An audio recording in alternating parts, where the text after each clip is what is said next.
This week on the latest episode of The Big Show, award season is in full effect, and we will recap the nominees of the 21st Annual Black Reel Awards with nomination chairman Cordell Martin.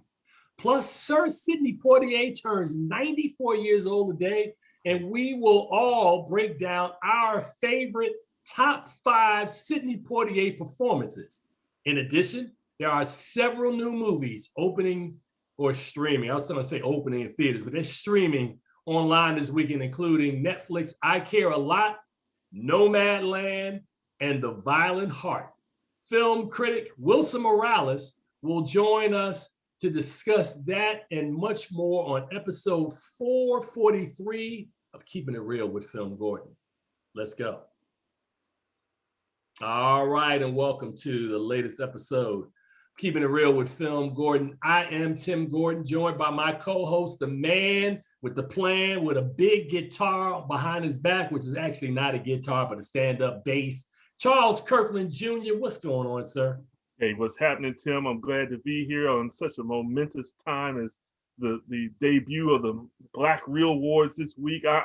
It's been a great week so far. Man, well, before I get into that, oh man, just got a text from Wilson, man. New York must be having some storm issues. Okay, he'll join us when he joins us. Cornell Martin is somebody who I've worked with now for about a decade. Extraordinary human being. I'll start there. Immensely talented, and he's just a good brother, man. There's so much I can say about Cordell. Cordell, welcome to the show, man.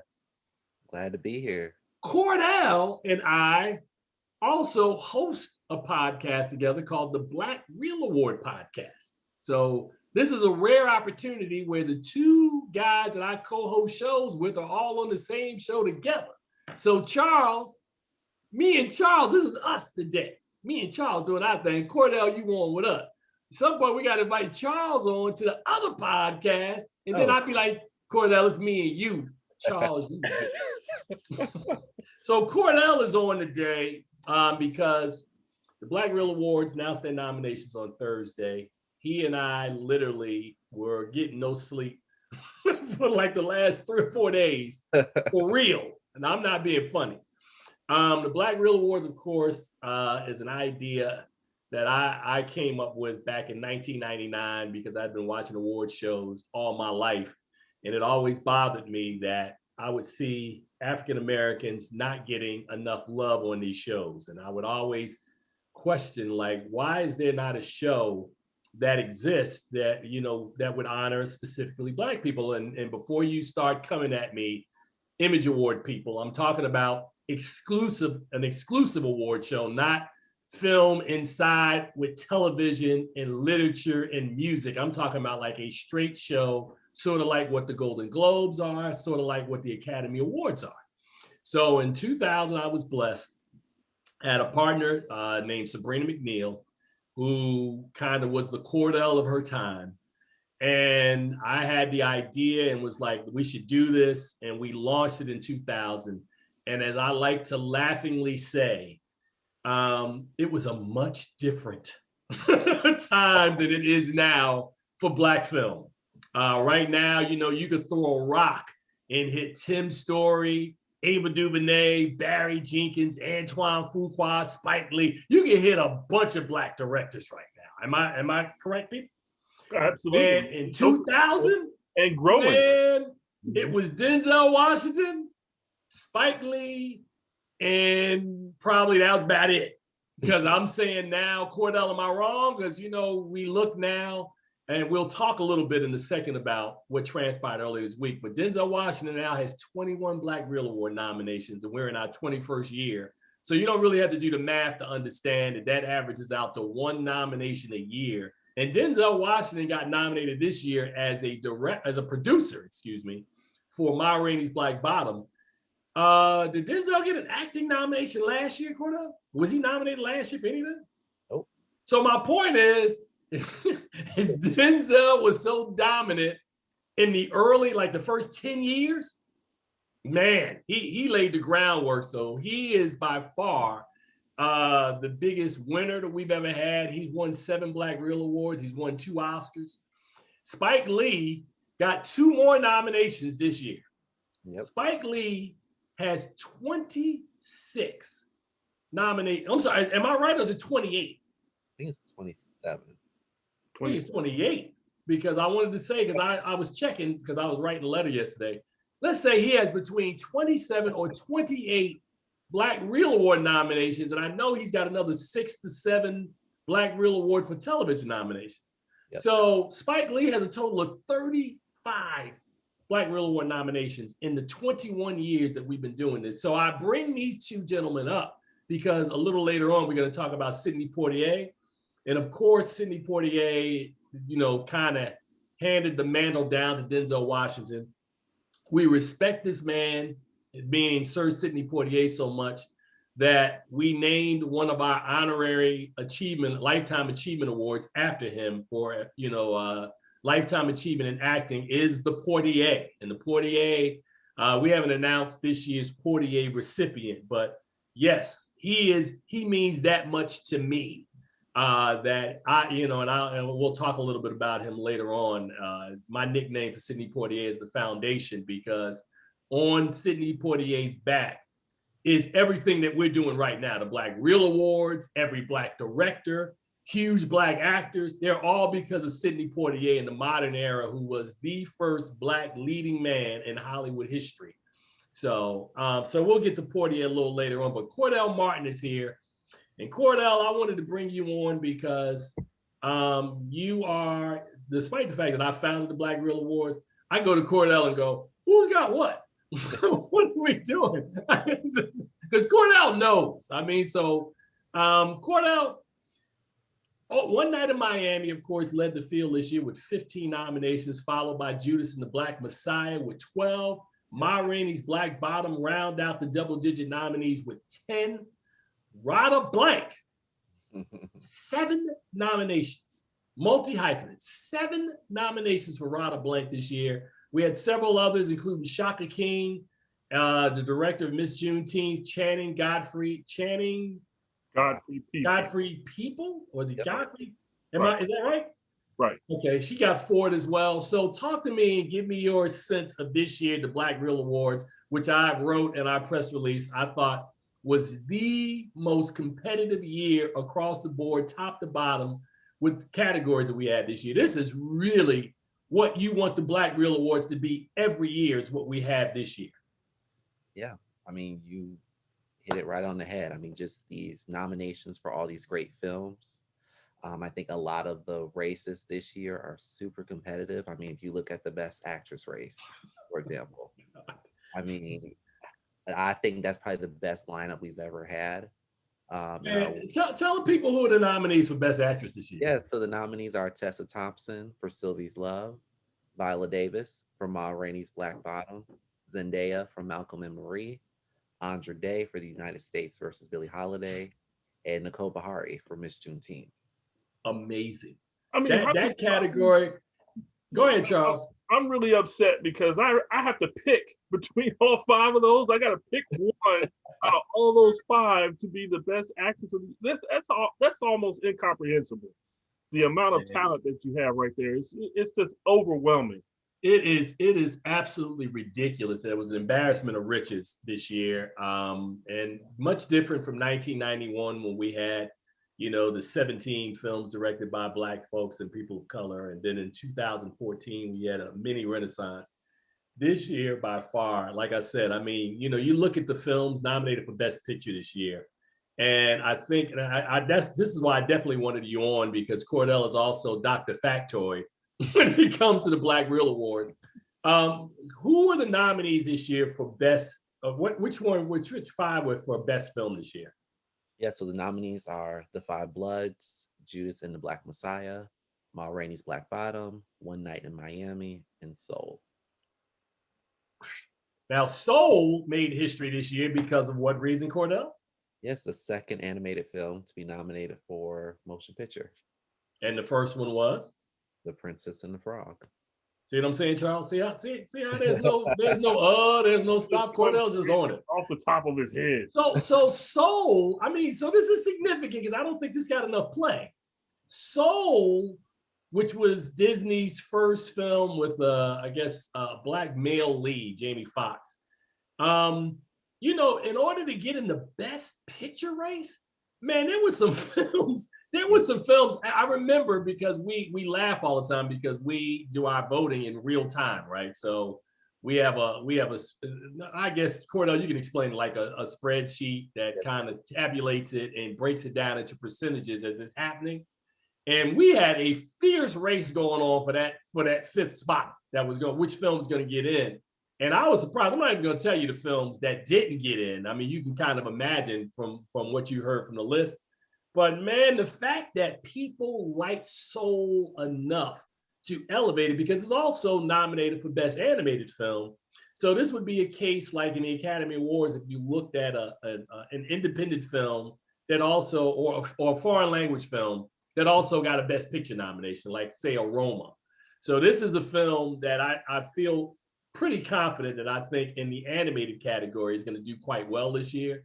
But it's a player for Best Picture this year. That is huge to me because it doesn't happen often. You know, it's only the second time it's happened in 21 years. So kudos to Kent Powers, who also is nominated in the screenplay category 2 times. And we have that a couple of times this year, Cordell. Talk about the instances of people who are nominated in the same category twice. Yes, we have Kent Powers, who you just mentioned, as a screenwriter for both Soul and One Night in Miami, and also in the documentary feature, Dawn Porter.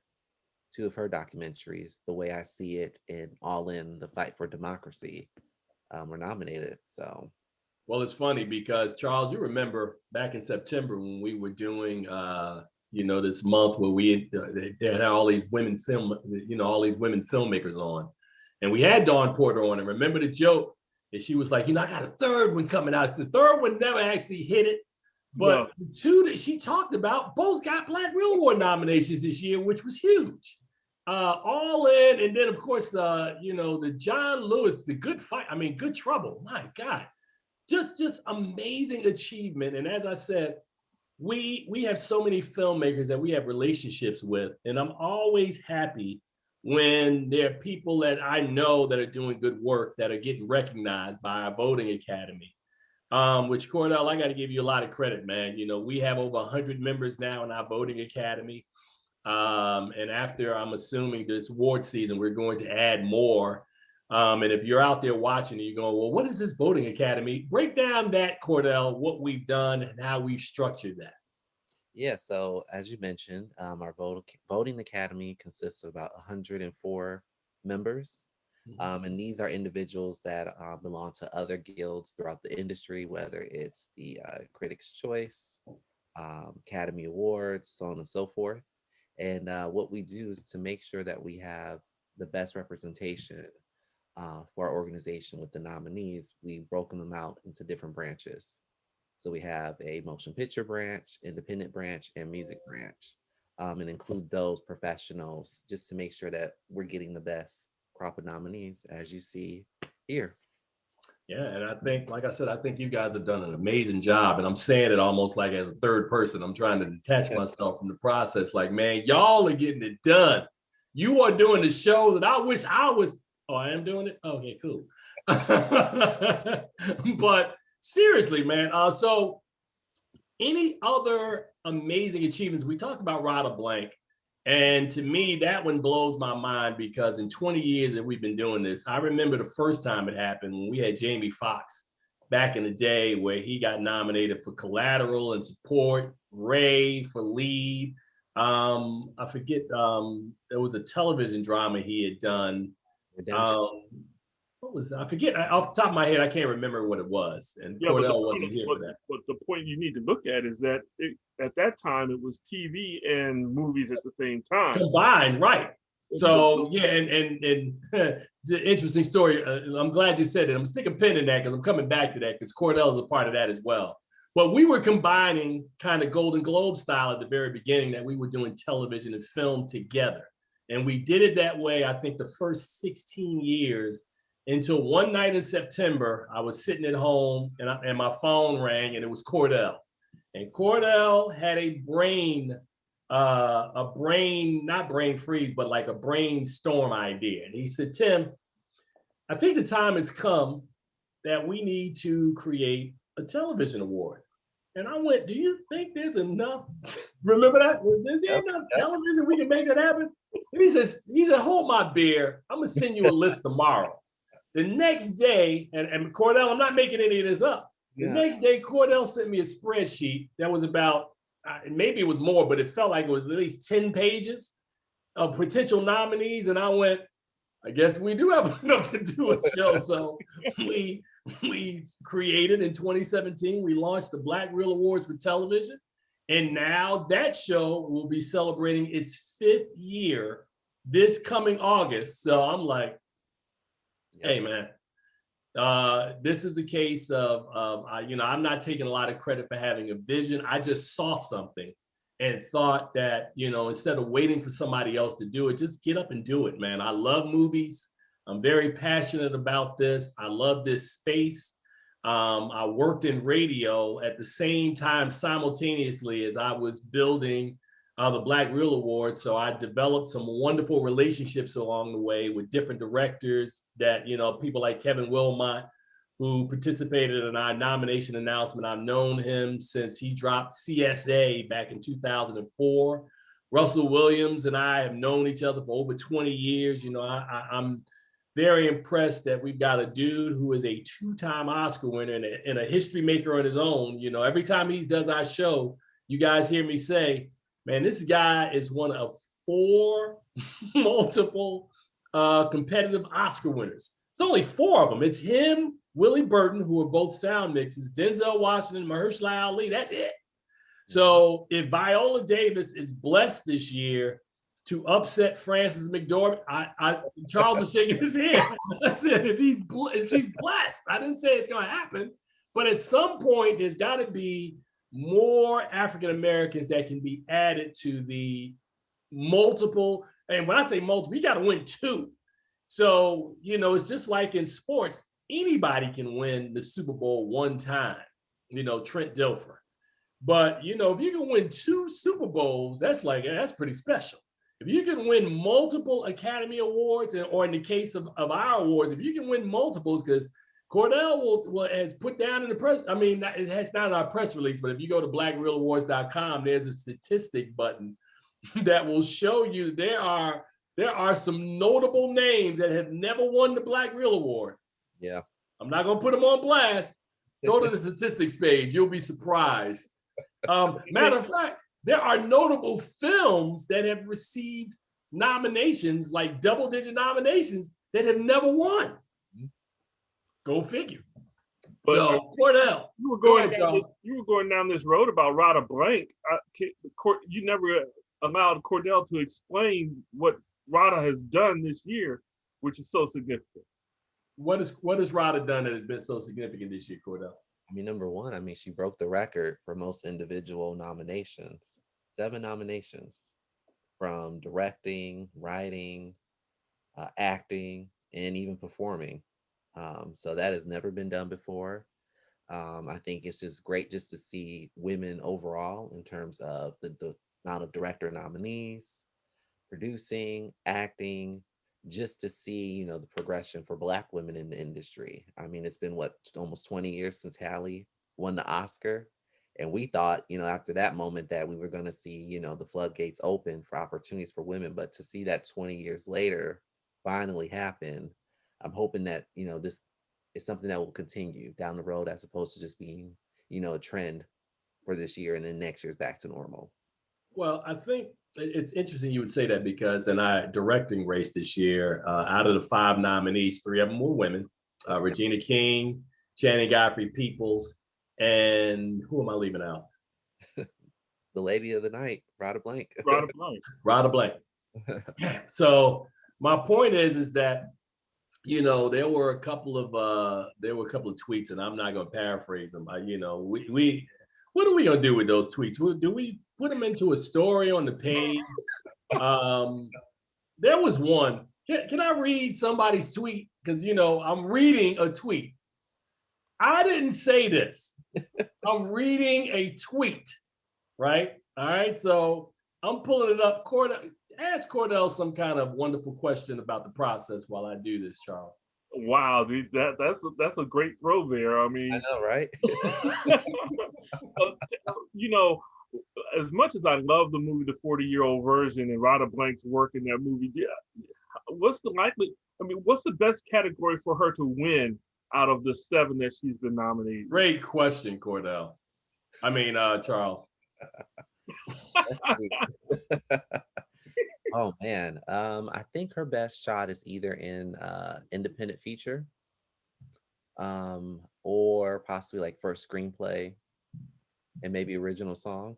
So I think those are the 3 areas where she could squeak out a win. No, you can't show the screen on TV. Sorry. I feel bad. I can't read this, man. Because if I read it, it's not going to come across well because I'm going to have a comment and you don't want my comment. So, I'm supposed to be neutral in the process. It can't be any worse than me calling the Image Awards Nickelodeon a week ago. Crossing into Nickelodeon territory is what I said about them. Well, let me just say this and clarify this, man. And I sincerely mean this, right? The fact that the NAACP Image Awards, the AFCO Awards, ABF Honors. I'm trying to think that back in the day we had the Tree of Life, which no longer exists because they stopped doing it after 25 years. I think honestly in our space, we need more award shows that honor African-American achievement in film and television. We do. I don't want us to be the only show, just like the Academy Awards. There's the Screen Actors Guild, there's the Producers Guild, there's the Golden Globes. This is an industry that has so many people working in this industry. And one of the things, and Cordell has heard me say this privately, and I'll say it publicly, one of the things that I really get excited about and am very happy about every year is that when we announce our nominations, the major players who are going to get love from the Oscars and the Globes, they're not really checking for us.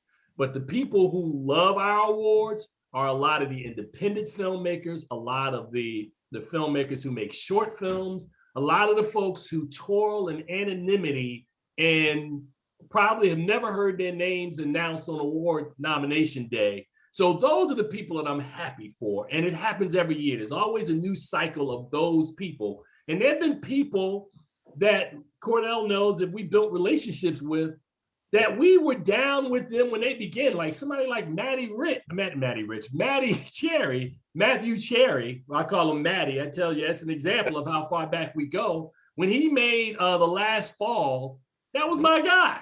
He won an Oscar last year for Hair Love. He's still my guy.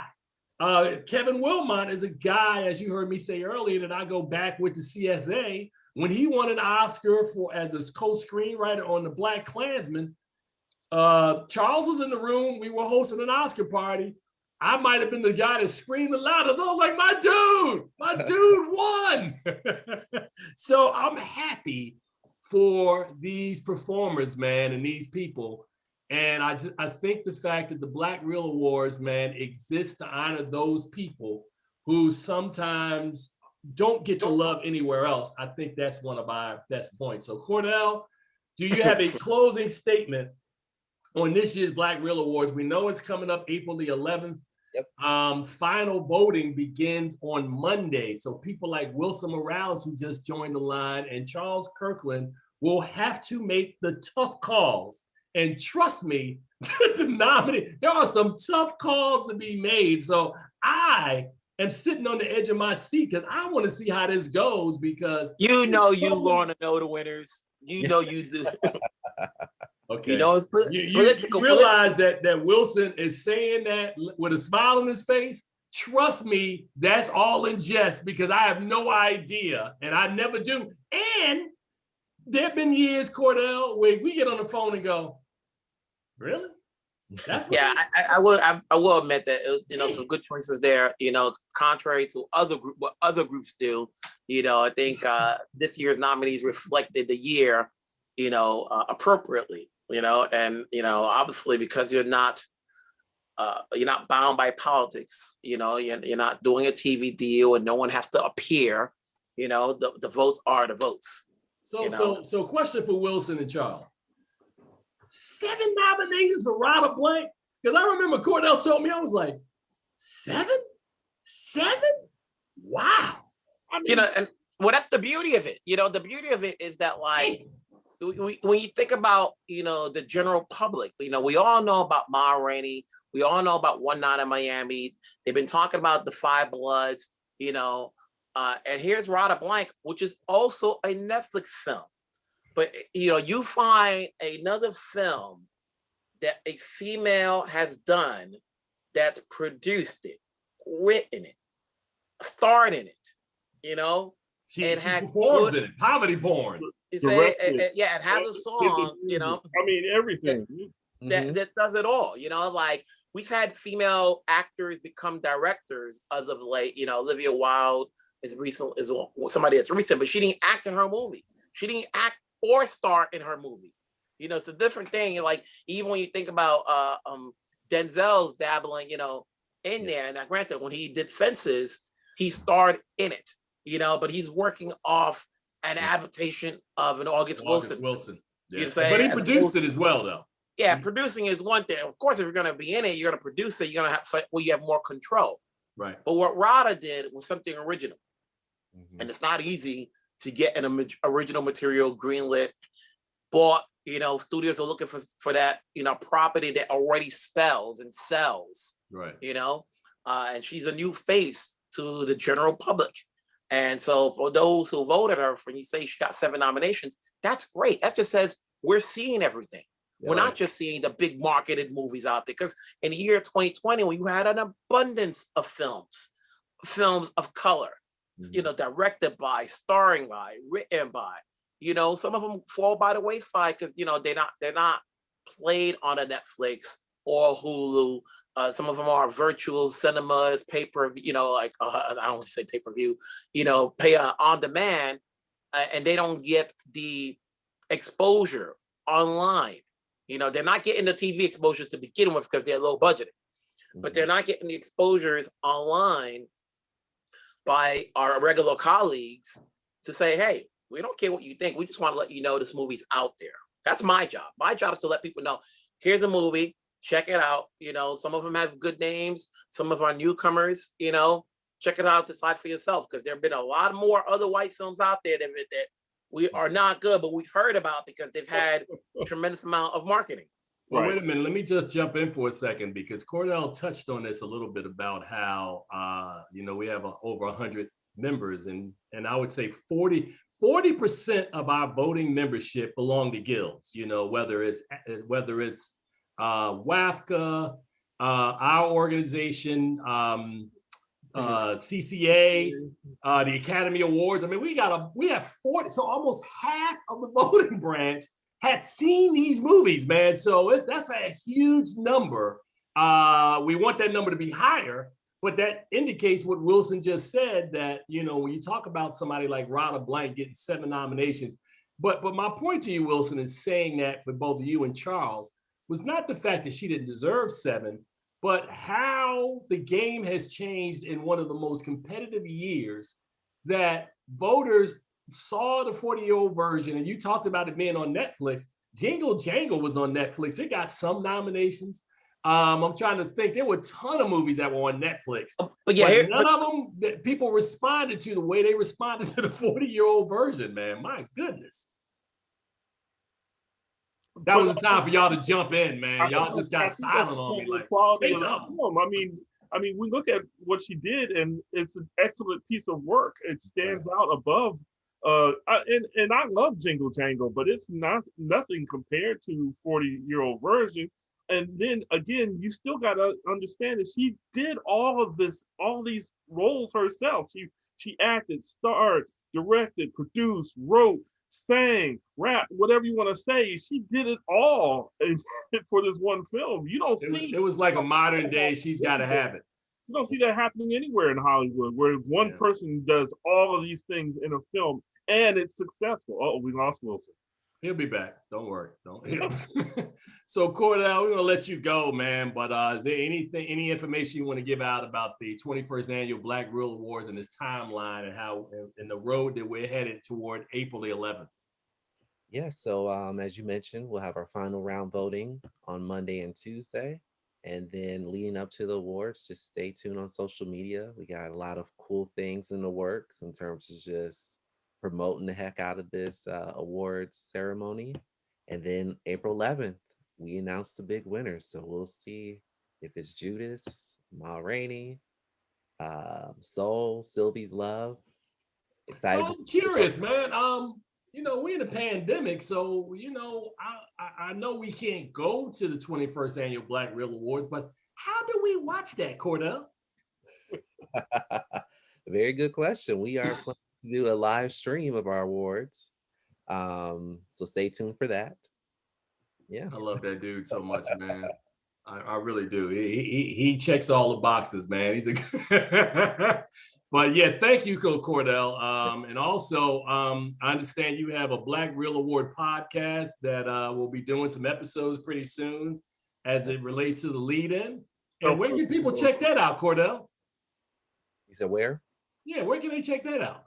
I mean, all streaming platforms that's having a podcast. So Spotify, Apple, all that. So Charles, you see what I'm doing, man? We getting Cordell trained up, man. Yes. I seem to be having Wi-Fi issues today. Wilson, we don't even trip on that, man. You Wilson Morales with Black Film and TV. You are an important figure, an Oscar-ologist. So whatever you able to give us, brother, we gonna take it. Here's the thing. We've all been at issues where we're on the phone with customer service, and you have to be on there a long time before an operator gets on. And it's like, it's a Saturday. So between Saturday and Sunday, a lot of businesses are going to close or they'll close early. So when my Wi-Fi goes down early, I'm like, what is going on? It's like, you got to get them on the phone. You're calling up as many one of these 800 numbers as possible, and you just got to keep them on the phone. Like, don't hang up. It took this long. So, Wilson, but either way, you're doing way too much right now, man. Yeah, we don't even have a Wi-Fi conversation. Yes, we need you to give us what's going on in entertainment. Cordell, you wave bye-bye. We're going to keep the train running. All right, bye, guys. Peace to you, brother. All right, take care, man. I'll get up with you later on this afternoon. Is that a Hoosier shirt? Yeah. Oh, my God. Focus, man. You having a squirrel moment. Squirrel? I just watched that. I just watched that last night. It's a quiet time. Obviously, we're in the midst of a lot of, obviously you just had the Black Reel Awards, which is great. But this week is slow in a way. There's not a lot out there in terms of what's being streamed, but we're about to get an onslaught of stuff. We're about to get the United States versus Billie Holiday, which the world get to see. It's going to play on Hulu, which everybody will get to see Andra Day in a performance. Right now playing on demand in certain places is a movie called Body Brokers, which stars Jack Kilmer, Val's son, and Michael K. Williams. On Netflix, you have I Care a Lot, starring Rosamund Pike, in a performance that garnered her a Golden Globe nomination. Deservingly so. She's starring opposite Isa Gonzalez, Diane Weiss, Isaiah Whitlock Jr. It's a fun thriller. It definitely is a fun thriller. And since everything is on TV and these days, you still have, new episodes of WandaVision. The playing field has lowered and made everything equal. You were saying that, I was trying to say that earlier in terms of why a movie like Rada Blank's movie is being talked about and other films are even in the conversation, is that in the past, you would have bigger movies in 3,000 or 4,000 theaters, and that's all we'll talk about, what the box office numbers are and so forth. But because of the pandemic and because there's no theaters, at least not everywhere, the playing field is evened up, you know? So if a movie gets released on Netflix, everybody has it. You know, you don't have to worry about, oh, I'm not going to see it now because I don't want to spend the $15 in the theaters. You can just go home and watch it, you know? And so anything that's new is going to get the same treatment just as a big marketed film like a Wonder Woman, you know? Any of these big, Warner Brothers is putting out their big releases on HBO Max, you know? And so like, when you have a Wonder Woman and you have a Godzilla coming up, you know, normally those are the movies that's going to do well at the box office. And smaller films like Mank and Ma Rainey just become afterthought because they don't get played in that many theaters. But we're in a situation, everybody's playing at the same level, and movies that are going to be talked about as we're in the heart of Oscar season. They're going to get a bigger boost because with the Golden Globe nominations recently, people are going to start paying attention. It whittles down the choices of what you need to see. And so when you see a lot of the movies that got mentioned for a Golden Globe or a Critics' Choice are movies that are not even out yet. The Foz with Anthony Hopkins is not out yet.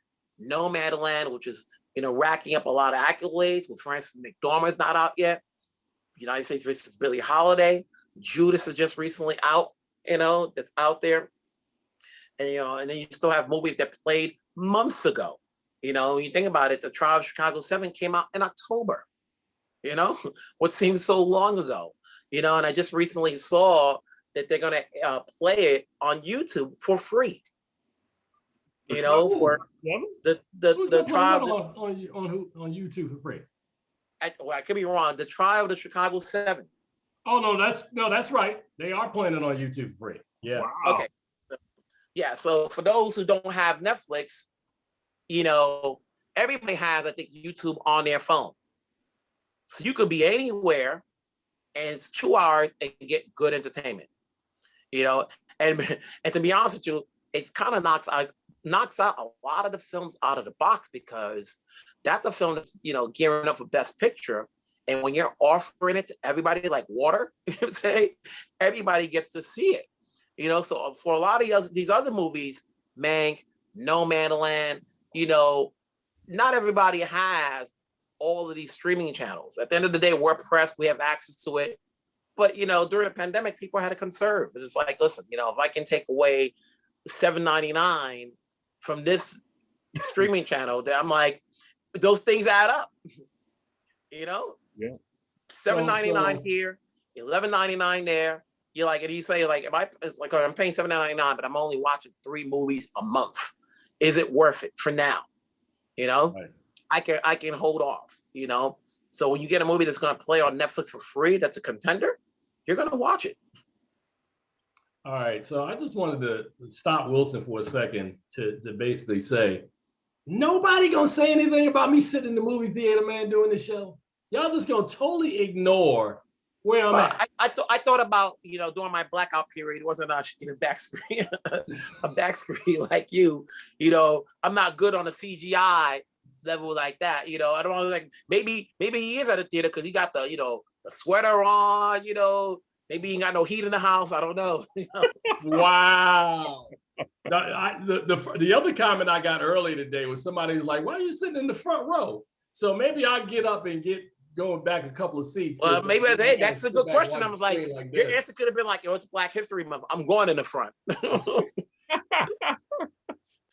Oh man, but you know, I'm teasing you, Wilson. But yesterday I saw you had a steady stream of some new news, man, that came out with some casting news and some production news. Talk a little bit about that.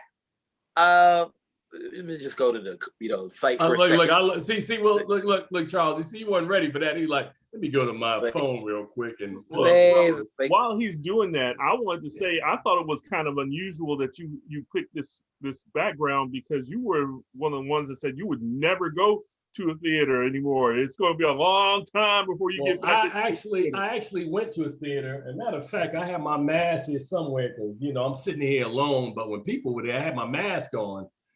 In the theater. And I saw Tenet in the theater. That's the last movie I saw in the theater, and that was back in August. And before that, Charles and I saw Emma in a theater that may or may not be exist anymore.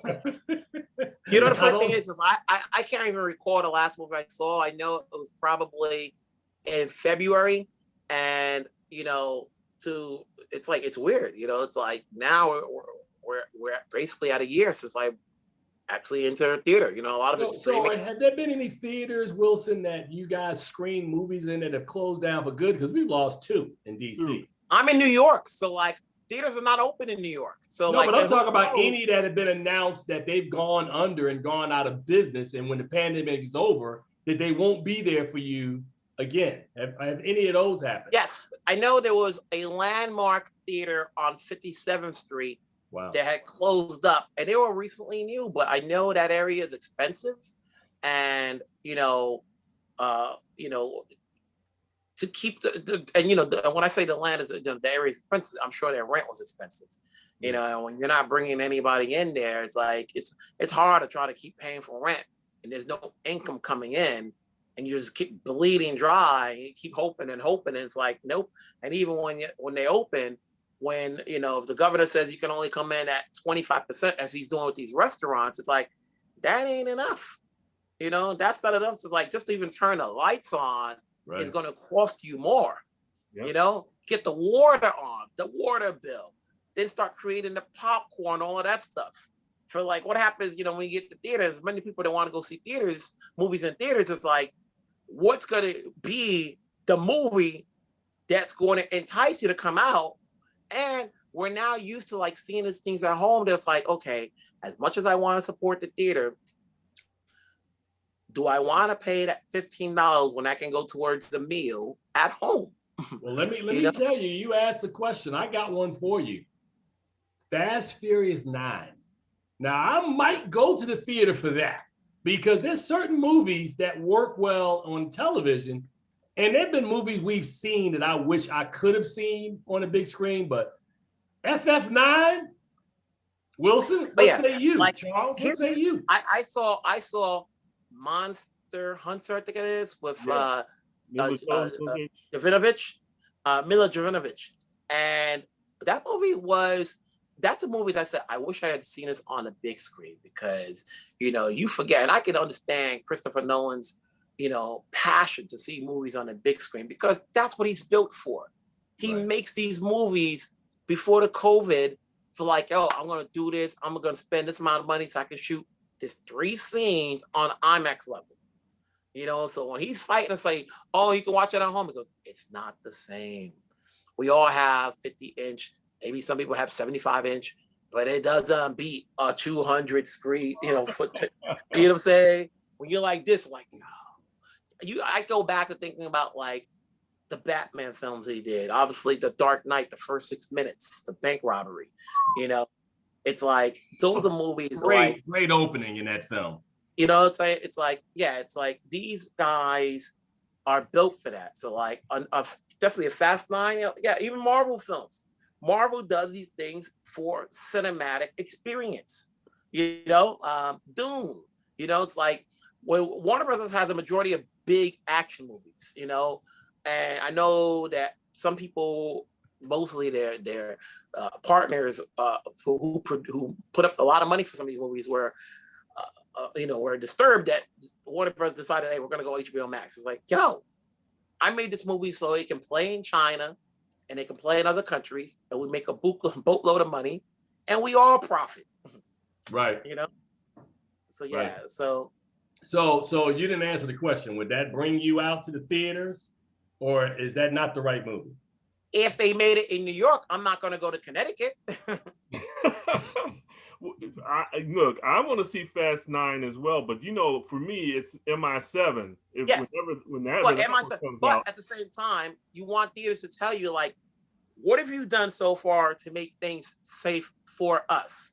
You know, like, Tim, you had the experience of seeing Tenet in the movie, but you know, that was a special circumstance where they made it possible, where it was only like 4 or 5 of you, 4 of you. Yeah. So when you say an F9, are you speaking from the perspective like you're hoping to get the same treatment that you did for Tenet, or you're hoping like, oh, it's going to be in a theater where everybody can see it? And if that's the case, the only way you're going to get me in a theater right now, like I'll go with my colleagues, but we got to spread out. Like what they did before, they had it in a 300-seat theater, and they had like a total with security. There was 11 people in there. You could spread out 11 people. But what happens when there's like 75 people, you know? And you can only, once the theater is like, 75, one every other seat or every other 2 seats, maybe, you know? But then you're going to be in that theater. It's going to be a minute. It's going to be a minute, Wilson, before a movie theater. You don't want to be a pessimist, but what's going to happen, you know, especially let's just say it's now and it's cold and you're in the theater and 20 minutes in, you hear a, you know, this is what's going to happen. Look. But somebody's going to be gingerly like this, like, oh man. or you know, you're like, you're like, you pretending you're like, you know, especially if you're that person like this, right next to him, you know, and let's say he's trying to sneeze and he just sneezes like towards your direction, you know, you're be like, yeah, my man, are you serious? You know, like, hey, man. No, I mean, but we laughing and making light of it, but that's a serious situation, man. I was telling the story to somebody a couple of days ago about being on a plane.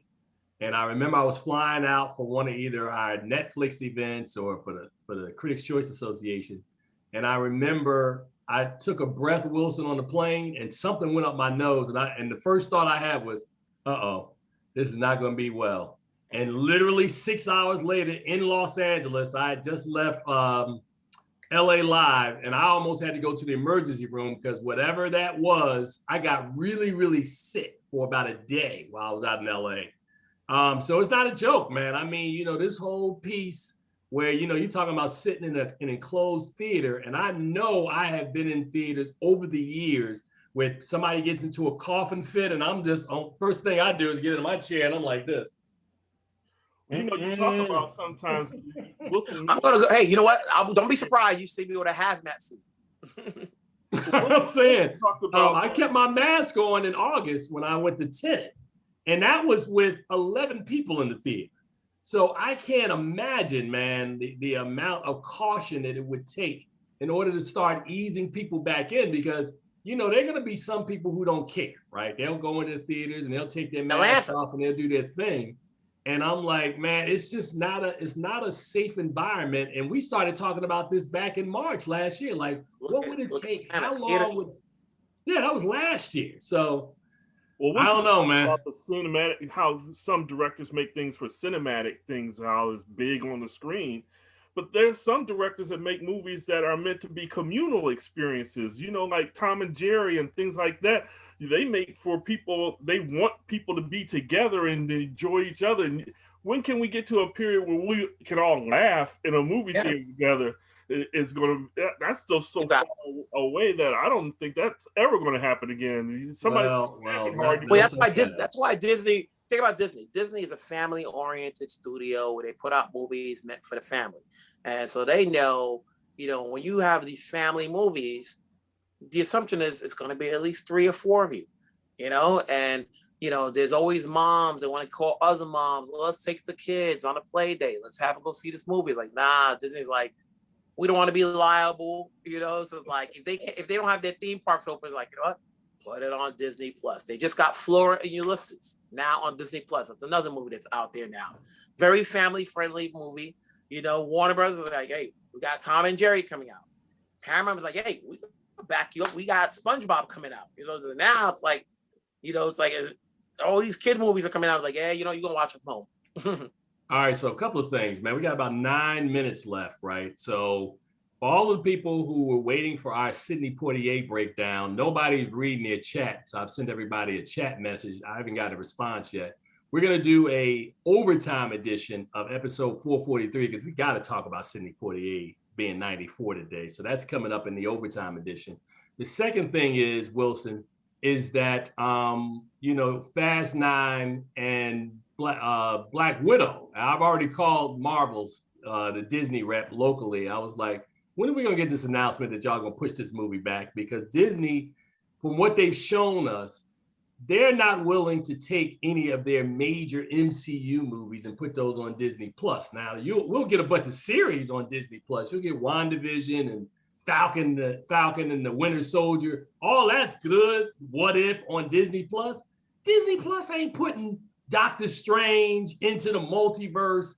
That's why they're getting not putting any of that stuff on Disney Plus.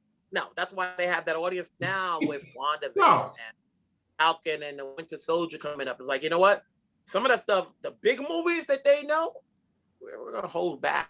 We're gonna hold back and hold back. But Wilson, isn't there a detriment in the hold back? Because even as we're learning right now with WandaVision, as they're setting up stuff that's gonna be in the MCU, I'm sure Falcon and the Winter Soldier, which drops next month, will also have teasers. But if you keep pushing back the Marvel, the MCU films, I'm sure they've thought about this already. I just think it's very confusing because remember, we're in phase 4 now. Am I correct? In the cinematic universe? Correct.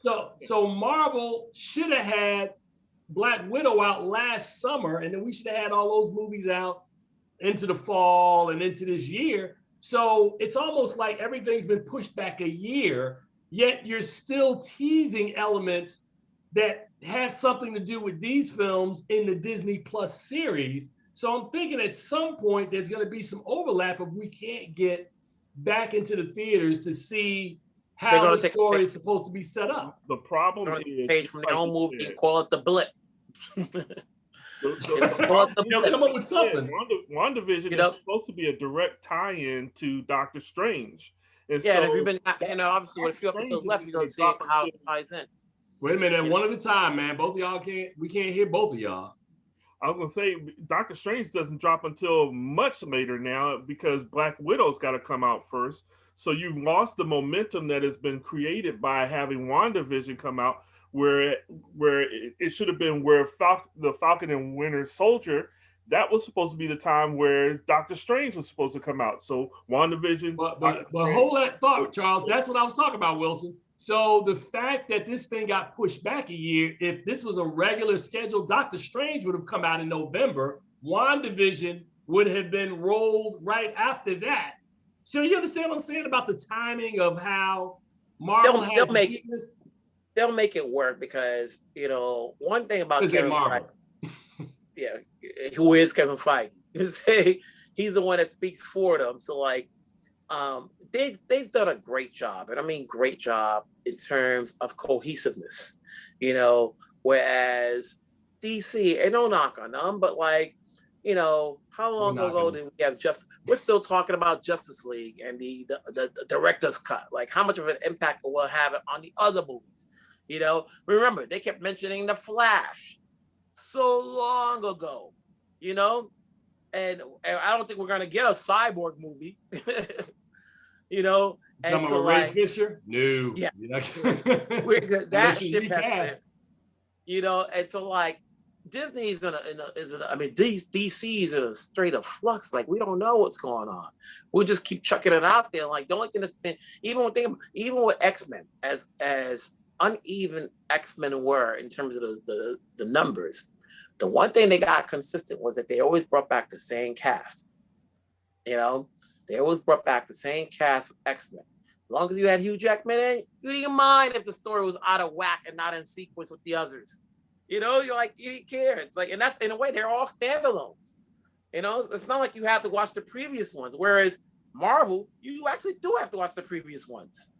You can't just watch Avengers Endgame without seeing Infinity.